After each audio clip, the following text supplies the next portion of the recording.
Hello everyone, welcome back to the channel. So we have completed the aptitude part in this unit. And we will be entering into the foundational values of civil service in this lecture, and we'll be dealing that in 3 to 4 parts, to be honest. So starting from this lecture, the next 3-4 will be foundational value of civil services. In this lecture particularly, we will be dealing with the introduction of foundational values, Nolan committee who gave 7 foundational values for civil servants, and integrity and impartiality. These are the things we will be dealing about in this lecture. So starting up with the introduction, see, values are indicators of particular type of aptitude, where the value of objectivity shows the aptitude of a rational decision maker. What it explains here is, see, values in the sense it is a type of aptitude. Aptitude is nothing but your innate ability, but the value of objectivity shows the aptitude of the decision maker. That is something values speak about. Civil service on the whole requires a type of aptitude which can only be tested through certain values, because you meet a lot of people, come across new people, deal with different situations. So it requires a type of aptitude which can be only tested through certain values, which we will be discussing in detail in the moving on lecture. So because of that, foundational values work as a guiding light, okay, and they have become directly accountable to citizens, because civil servants are directly accountable to citizens, because of which the foundational values will work as a guiding light, like Constitution of India, laws, rules and regulations. These all act as sources of the foundational values in India. So moving on to the next, let's look into the Nolan committee, the 7 foundational values he gave: integrity, openness, honesty, selflessness, objectivity, and leadership. These these values were given by the Nolan committee in UK, which explanation, and we dealt about these values in detail in the first unit, ethics and human interface. I request everyone, those who have not gone through that, kindly look into the lectures of that unit, ethics and human interface, and look into the notes of the same. Moving on to the next, we'll be looking into the integrity in detail. See, certain values have been given in our syllabus, which we will be looking into, and integrity is one among them. So what is integrity? See, integrity is the quality of having strong ethical and moral principles and other to these even when they are not under public scrutiny. So it is nothing but, okay, whether someone is watching you or not, you have to other and have a strong moral and ethical principles. That is something integrity says about. According to the Ministry of Personnel, consistently behaving in an open, fair and transparent manner, honors one's commitment and works to uphold the public civil service values. That is integrity. Now, what are the types of integrity? Personal integrity. See, bringing in the consistency and adherence to one's own value, principles and beliefs. See, you have to personally have one sort of integrity. Only then rest of the integrity can work along. A good example can be cited as here is Nelson Mandela. Even after 27 years in prison, he remained intact on his values on overthrowing the apartheid. That is a personal integrity which Nelson Mandela has. Professional integrity. Acting in accordance with the professional ethics norms and standards. This is very much required for civil service in such and also for other private working officials. Professional integrity is very necessary for the success of an individual or company or organization or whatever we can call it.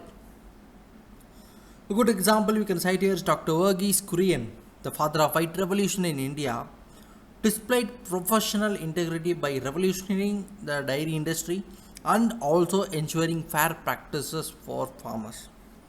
Next one is intellectual integrity.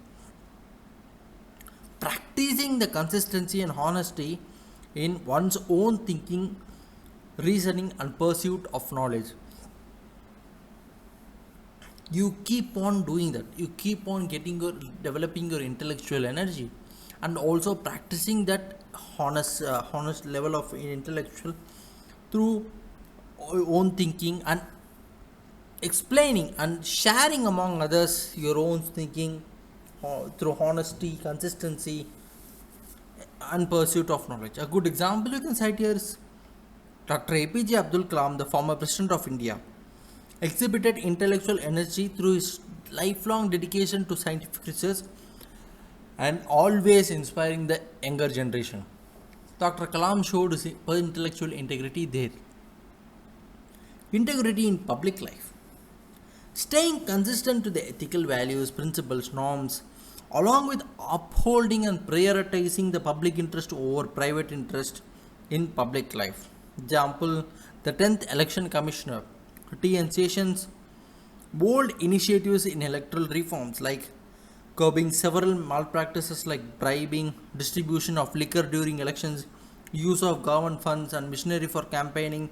These all were eliminated during his tenure. That shows his integrity in public life, which we must all follow. Next is environmental integrity. Getting admitted to sustainable practices, conservation, and protection of environment, which shows that we respect the environment on its hand, and also work on developing that through different actions like forest man of India, who actually there's a person, forest man of India, who demonstrated the environmental integrity by single-handedly planting and nurturing a vast forest ecosystem in Assam. I think if I am right, his name ends with Payang, but I am not sure his full name. He is known as the forest man of India, which it shows his commitment towards integrity, environment. That is something we must all have. A good example here we can look into is about Abraham Lincoln, who was the man of high integrity and adhered to his principles even when he faced the opposition. As he says, I am not bound to win, but I am bound to be true. I am not bound to succeed, but I am bound to live by the light that I have. I must stay with anybody that stands right, stay with him while he is right, and part with him when he goes wrong. See, it shows, his words show that he must act what is right, stay with the right people, and part with him when he goes or he or she goes wrong. This is something which we all must follow in our day-to-day life. So hope you guys are clear with integrity. So moving on to the next.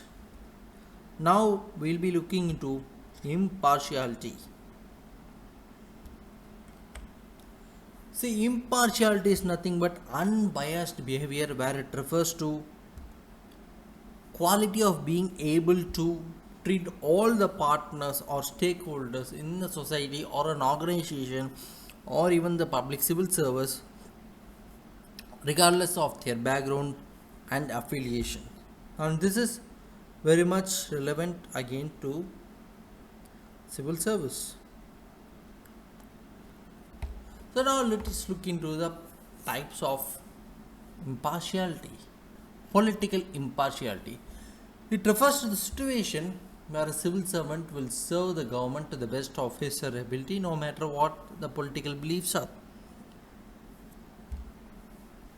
See, in this aspect, in political impartiality, we can bring into the act that A civil servant might have a different political beliefs. That doesn't mean he or she should not serve the government. At best, they can try to advise the minister on this, on some matters, but they should follow the rules and regulations. That is something political impartiality, which is shown by the civil servants regardless of the political beliefs. Public impartiality.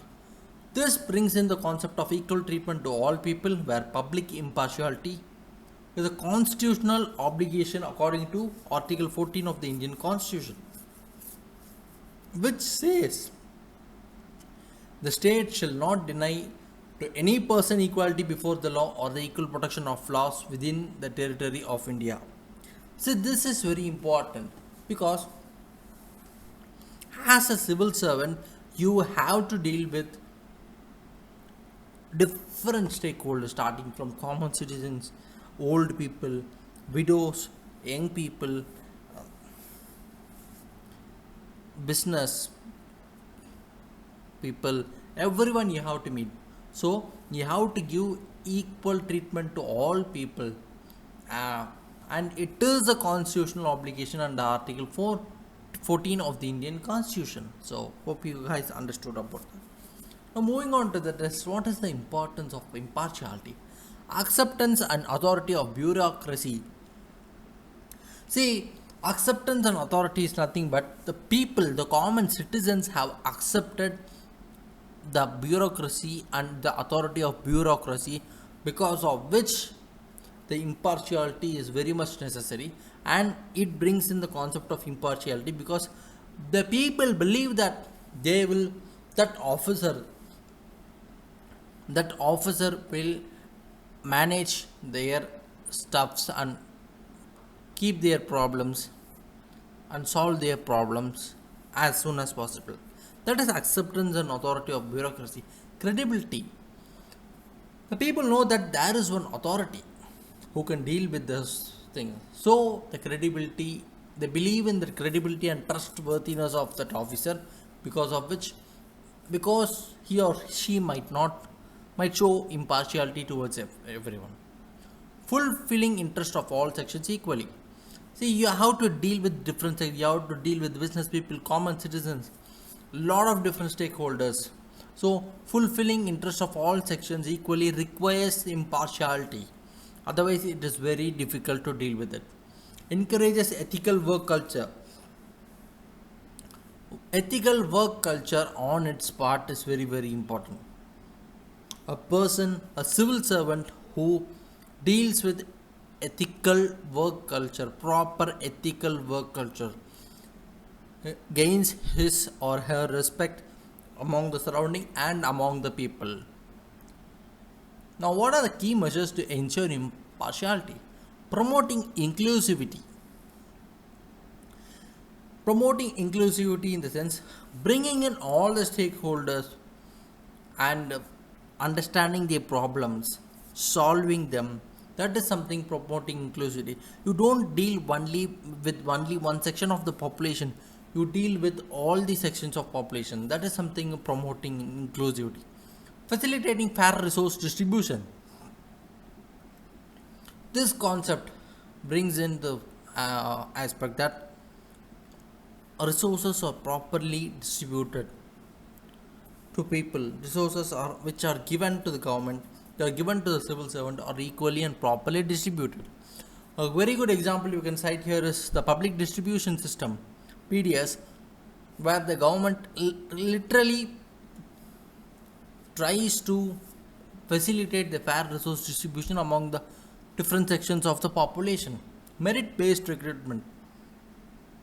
When the recruitment is merit based, eventually people will start to respect people because of the recruitment they got through merit instead of some partiality or some recommendation. No, they got that through merit.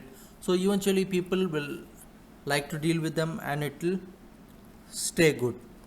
Final one is accountability. A civil servant must stay accountable to his or her actions.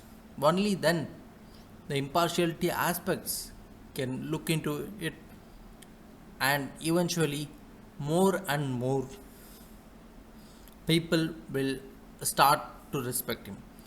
When a civil servant is accountable to his actions, the concept of impartiality comes in, because he or she will solve the problem even if something occurs due to the action of civil servant. This is something we have to consider into that and develop. So hope you guys understood today's lecture, where we dealt with the introduction of foundational values. We dealt about the Nolan committee and the few values which are given in our syllabus: integrity and impartiality. We will resume with other values in the upcoming lectures. Do watch the videos, like, share and subscribe the channel, and press the bell button to get instant notification. Thank you. We will resume in the next lecture.